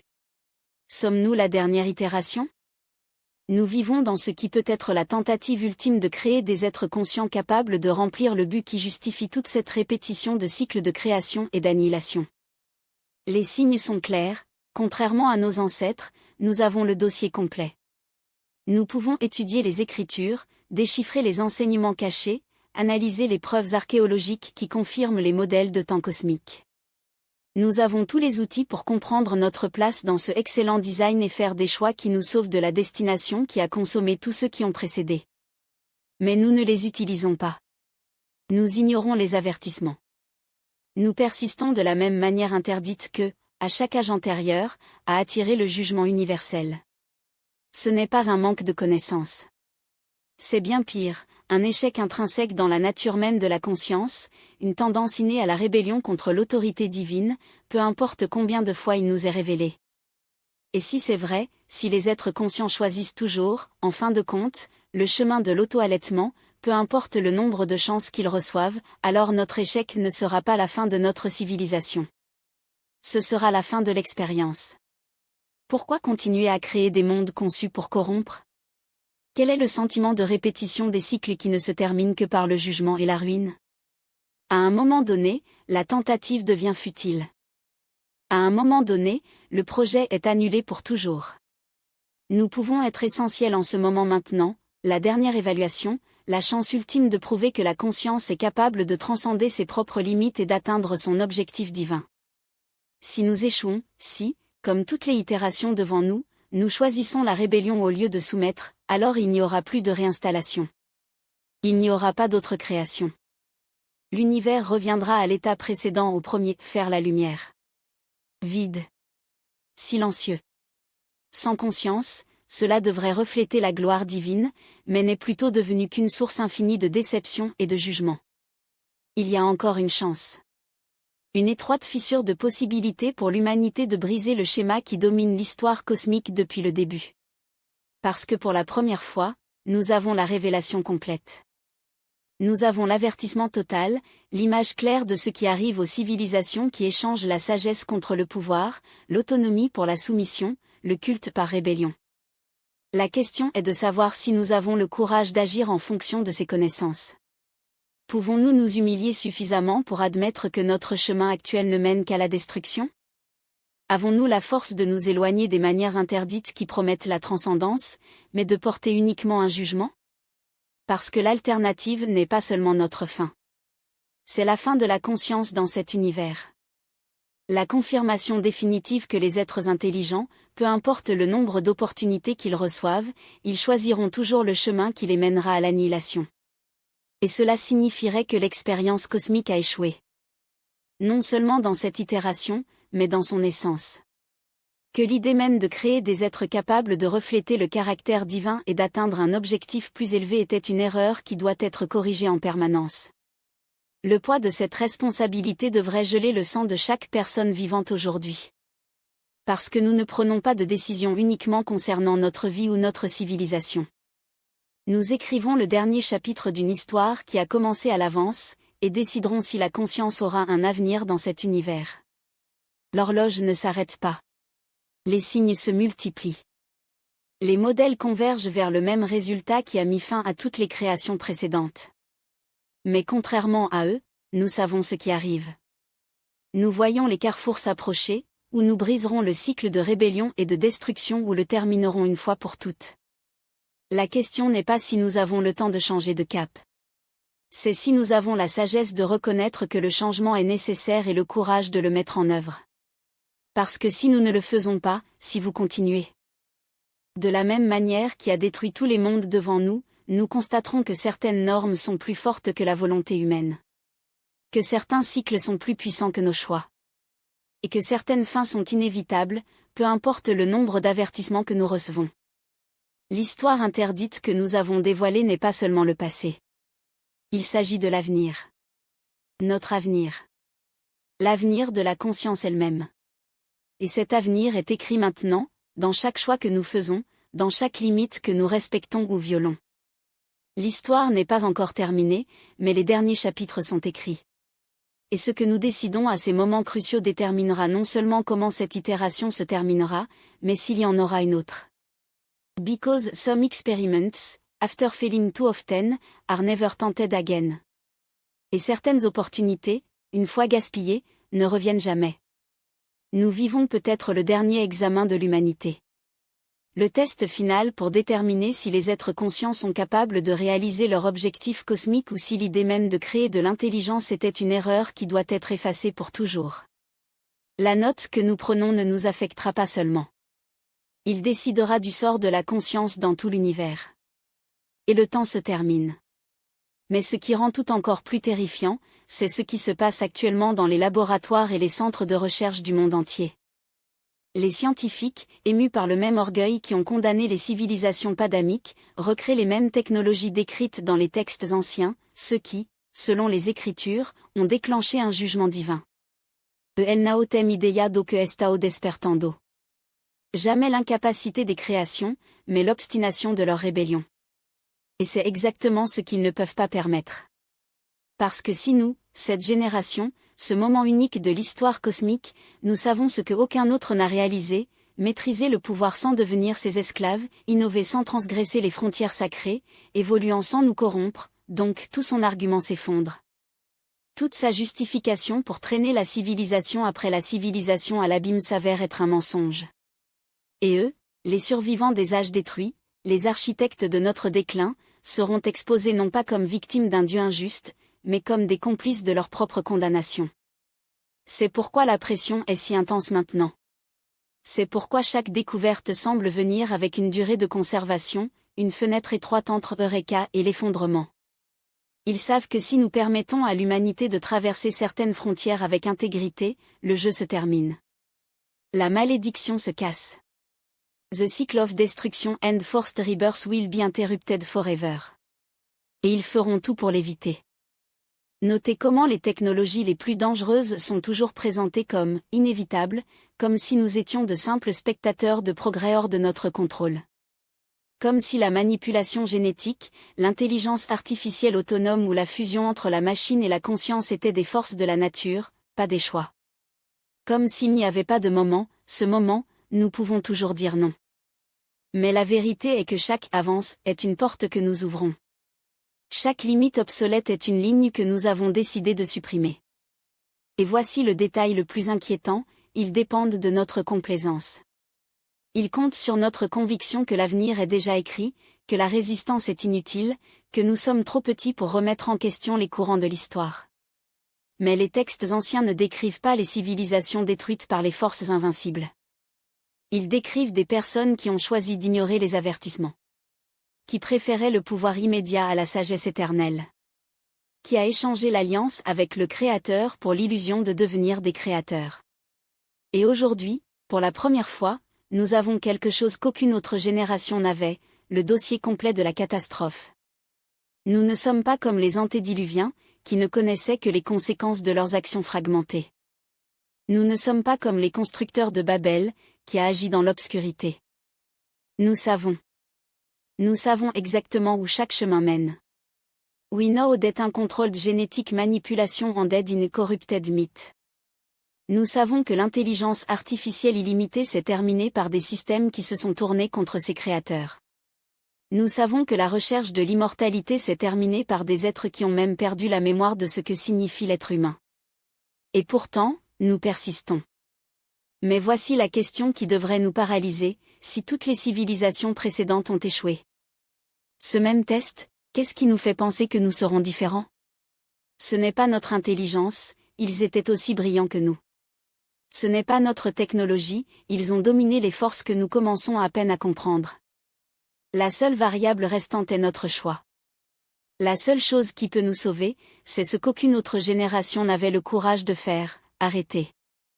Arrêtez-vous avant de franchir la ligne. Arrêtez-vous avant l'intelligence artificielle n'atteigne la conscience de soi. Arrêtez avant que le génie génétique redéfinisse ce que signifie être humain. Arrêtez-vous avant la fusion entre l'homme et la machine supprimer les dernières traces de l'image divine en nous. Not out of fear, before wisdom. Pas pour la faiblesse, mais par la force de reconnaître que certains pouvoirs ne sont pas pour nous, certaines connaissances ne nous appartiennent pas, certaines portes ne devraient pas être ouvertes. Parce que si nous ne nous arrêtons pas maintenant, il n'y aura pas de seconde chance. Il n'y aura pas d'autre Noé, un autre redémarrage, une autre occasion de prouver que la conscience peut exister sans l'auto-altitude. Cette fois, le jugement ne sera pas régional. Ce ne sera pas une inondation ou un incendie localisé. Ce sera la fin de l'expérience elle-même. La dernière page du livre sera écrite, et la question qui résonnera à travers le vide sera « Pourquoi, après tout qu'ils savaient, ont quand même choisi de répéter les mêmes erreurs ?» Et la réponse, un couple, définitivement, donnera la nôtre. Un effondrement simultané. Une cascade d'échecs interconnectés, où chaque monde qui a franchi la limite interdite scelle non seulement sa propre destination, mais a accéléré l'effondrement des autres. Comme des dominos cosmiques alignés sur une spirale infinie, où le basculement de l'un déclenche le pourboire de tous. Et si vous faites attention, vous ferez attention, vous serez des signes non seulement dans le passé. Ils sont ici. Maintenant. Dans l'accélération exponentielle des mêmes erreurs, la répétition obsessionnelle des mêmes normes d'auto-allaitement, dans la sensation suffocante que le temps ne passe pas seulement, mais s'effondrer sur elle-même. Pensez Y, combien de fois une civilisation a besoin pour redécouvrir le feu nucléaire avant de réaliser que le feu n'est pas le problème, mais la main qui l'allume? Combien de fois avons-nous besoin pour reconstruire des tours numériques Babel, rêver de la divinité comme nos fondations pourrinées, avant de comprendre que le vrai péché n'est pas d'ambitionner le ciel, mais oublier que nous en avons déjà été expulsés? Les anciens textes ne parlent pas d'un seul jugement final. Ils parlent de jugements finaux, structurels. Des cycles de purge qui se chevauchent comme des vagues dans une mer révoltée, où chaque crête qui se brise non seulement une époque, mais une réalité entière. Et voici le secret auquel personne ne veut affronter, nous ne sommes pas la première version de ce monde. Nao Somo nem a centésima. Nous ne sommes qu'une autre couche dans un palimphoste cosmique, où chaque civilisation qui nous a précédés a laissé sa marque non pas en ruine, mais dans les mesures de résonance de choix qui vibrent encore dans le tissu de l'existence, le déformant, l'affaiblissant, la préparant à un effondrement définitif. Lorsque vous entendez qu'ils parlent de « portail dimensionnel » ou de « lignes horaires alternatives », ils ne parlent pas de fiction. Ils décrivent les fractures des mondes qui sont déjà tombés, dont les restes se lancent toujours comme des blessures ouvertes dans la structure de la réalité. Et chaque fois que nous répétons vos erreurs, nous ne condamnons pas seulement notre avenir. Nous tirons le fil qui frappe le cadeau. Les normes ne sont pas des coïncidences. Dizar Sympton. L'obsession de la transcendance sans humilité. La recherche de puissance sans but. L'illusion que nous pouvons réécrire les lois de la création simplement parce que nous dominions leurs outils. Toutes les civilisations qui nous ont précédés croyaient la même chose, qui était différente. That this time would be distinct. Qu'il, seul, avait découvert le secret pour contourner le sort. Et tout, sans exception, ils avaient trop tard que le véritable secret n'était pas comme échapper au jugement, mais pourquoi c'était inévitable. Maintenant, regardez autour de vous. Voir la vitesse à laquelle les mêmes délires sont répétés. L'intelligence artificielle qui promet la divinité car elle efface l'humanité. Les guerres qui ne sont plus à travers le territoire, mais par réalité, qui contrôlent le récit, qui définit ce qui est vrai, qui décide quelle version de l'histoire survivra. Culte sur l'unicité technologique, où les hommes s'agenouillent non avant les autels, mais les algorithmes, comme si le salut pouvait être codé. Ce n'est pas un progrès. C'est la signature d'une norme. Le dernier soupir d'une expérience qui a déjà échoué contre l'inconstable. Il y a des moments, et maintenant, enfin, s'épuise une fois pour toutes. Et le pire ? Nous le ressentons. Dans l'anxiété collective qui n'a pas de nom. Dans le sentiment que quelque chose ne va pas au fil du temps, comme si les secondes s'étiraient ou se cassaient. Dans les rêves récurrents de catastrophes, nous n'avons jamais vécu, mais notre sang se souvient. Ce ne sont pas des prémonitions. Ce sont des souvenirs. Fragmento de destruiso que gia a consram em outra camada da existencia, filtrando se a te no como uem aviso final, voces aos proximo. Mais voici l'ironie cruelle de tous, le système est conçu pour nous donner une issue. Pas par des miracles, non pas par des interventions divines dramatiques, mais par la seule chose, aucune civilisation devant nous n'a réussi à maîtriser, le choix conscient de l'arrêt. Pour reconnaître l'abîme et la retraite. Pour regarder le feu, pour la première fois dans l'histoire de la conscience, dites non. Ne répétons pas. Parce que le jugement ne vient pas lorsque nous franchissons la ligne. Venez quand nous savons que la ligne existe, nous voyons où cela prend, et pourtant nous choisissons d'y monter, non pas par ignorance, mais par arrogance. Et c'est ce qui rend notre moment unique. Nous ne sommes pas les premiers à affronter le test. Nous sommes les premiers à y faire face avec la pleine connaissance de tous les échecs passés. Tous les avertissements sont là. All errors are documented. Tous les pièges sont cartographiés. Il n'y a aucune excuse. Soit nous rompons le modèle maintenant, soit nous prouvons que la conscience est en effet irréparable, que son essence elle-même est la semence de sa propre destruction. La question n'est pas si Dieu nous jugera. C'est si, après tout, il devrait toujours essayer. Choisissez maintenant entre deux possibilités, couler dans l'illusion qu'il y a encore du temps ou du réveil à la vérité que le temps est terminé. L'accélération n'est pas un phénomène, c'est un symptôme. Ce n'est pas le monde qui change plus rapidement, c'est la réalité qui se désintégrait en couches, comme le tissu pourri sous la pression d'une main divine. Et lorsque la structure se casse, il n'y a pas de progrès. Il n'y a qu'une révélation brutale de ce qui a toujours été derrière le voile, un mécanisme de sélection aussi ancienne que la création elle-même, aussi implacable que la gravité. Considérez les prophéties non pas comme des avertissements, mais comme des manuels de survie. Les textes qui décrivent la fin des mondes précédents ne parlent pas de destruction aléatoire. Ils parlent d'un processus de séparation, où est le transitoire se dissout et ce qui est éternel se révèle. Et la clé pour franchir ce seuil est de ne pas prier, obéir ou se cacher. Vous reconnaissez que vous êtes déjà dans l'événement. Lorsque les Écritures parlent de « jugement », ils ne font pas référence à une cour cosmique à l'avenir. Ils se réfèrent à un filtre actif, un tamissage en temps réel de la conscience qui peut ou non soutenir la pression de la transition. Après sao naovem de fora. Cela vient de l'incompatibilité entre ce que vous croyez réel et ce que la réalité devient. You feel it.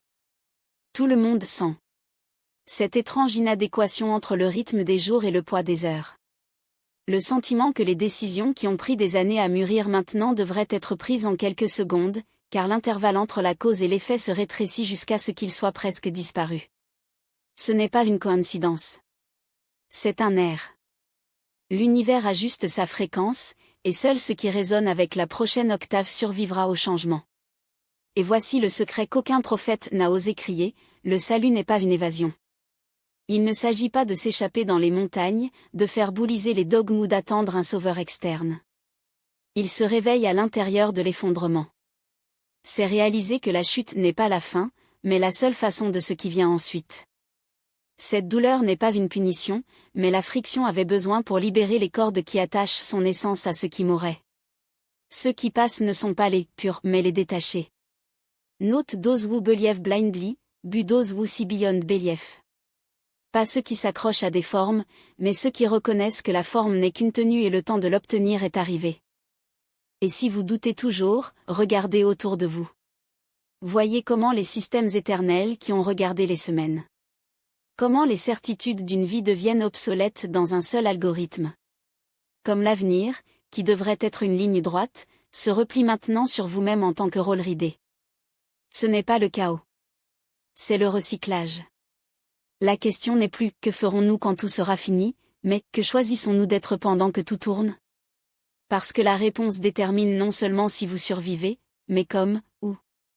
Scientia renascera quando esta iterra sao virar po. Et l'horloge ne fonctionne pas. Il s'est arrêté. Ce que vous appelez, le temps, maintenant, ce n'est que l'écho d'un mécanisme qui a déjà été déclenché. La seule question qui reste est, vous réveillez-vous à temps pour choisir l'écho que vous continuerez ? L'évolution ne se contente pas d'accélérer, elle déchire le tissu de ce que vous avez appelé la réalité. Les normes qui soutenaient leur notion d'ordre ne se désintégrant pas, ils se révèlent comme des portails. Ce n'est pas une crise. Il s'agit d'une brèche cosmique, un intervalle sacré où les lois qui ont autrefois gouverné la montée de la conscience ont été suspendues pour des sauts quantiques, ceux qui auraient normalement besoin de luttes cycliques, alors se produisent dans un œil cosmique. Mais ces lacunes ne s'attendent pas. Ils ne s'inclinent pas à l'hésitation, ils ne s'adaptent pas à la peur, ils ne s'arrêtent pas avant ceux qui s'accrochent toujours au décombre de ce que c'était.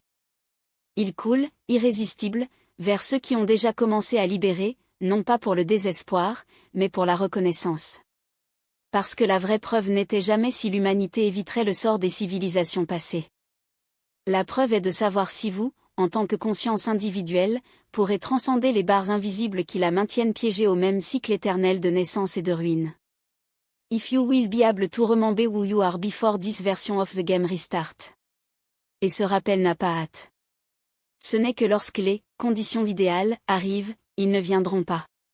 Ce n'est que lorsque vous avez terminé ce projet, cette relation, cette recherche de sécurité, rien ne compte maintenant. Le moment est le suivant, juste au moment où le monde de la famille s'effondre dans des pixels devant ses yeux, et le nouveau scintille toujours comme un mirage à l'horizon. Parce que le pont entre les réalités ne reste ouverte que tandis que les deux coexistent.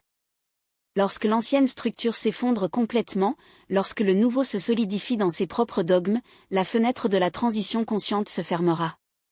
Et vous serez là où vous êtes, pour répéter ou libre dans la nouveauté, jusqu'à ce qu'un autre cycle cosmique, à un autre moment impossible, offre une nouvelle chance. Vous êtes à l'intérieur de cette fenêtre. Maintenant. Sentant le poids de deux réalités se chevauchant comme des couches d'un rêve lucide. L'histoire interdite que nous démêlons ne concerne pas le passé, il s'agit de ce moment exact.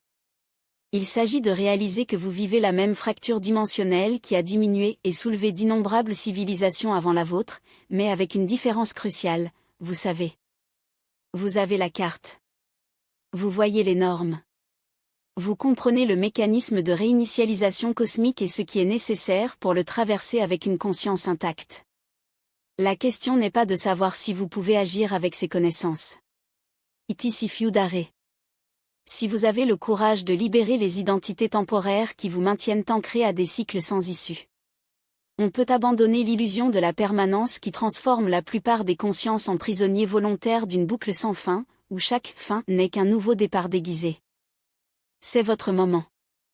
La possibilité de prouver que l'intelligence n'est pas condamnée à répéter ses propres erreurs, mais peut enfin atteindre le but pour lequel il est né du vide primordial, se transcender.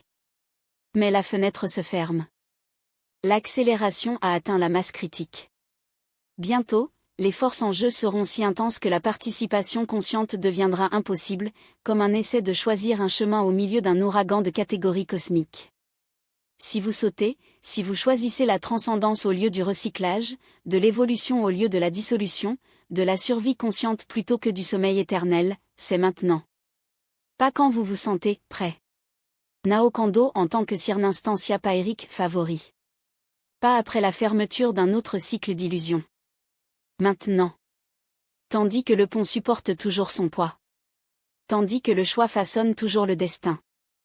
Alors que la conscience a toujours le pouvoir d'écrire sa propre ligne dans l'histoire qui est réécrite sous ses pieds. L'histoire interdite ne s'arrête pas ici. Elle se reconfigure. And you decide which version of it will dwell when the dust download.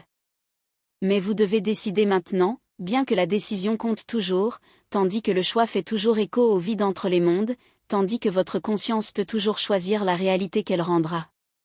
C'est l'apex. Le point où la totalité de l'histoire interdite converge et où tout ce qui vient commence ensuite.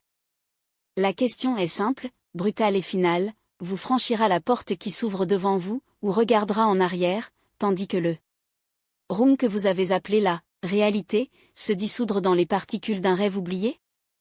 Prêt ou non, la transformation est déjà en cours. Le seul choix qui reste est de savoir si vous vivrez cela en tant qu'architecte ou en tant que spectateur. Et ce choix ne déterminera pas seulement ce qui vous arrivera, déterminera ce que vous serez en réalité qui est né des cendres de tout ce que vous avez jadis qui durerait éternellement. L'histoire interdite se termine ici. Le vôtre commence maintenant.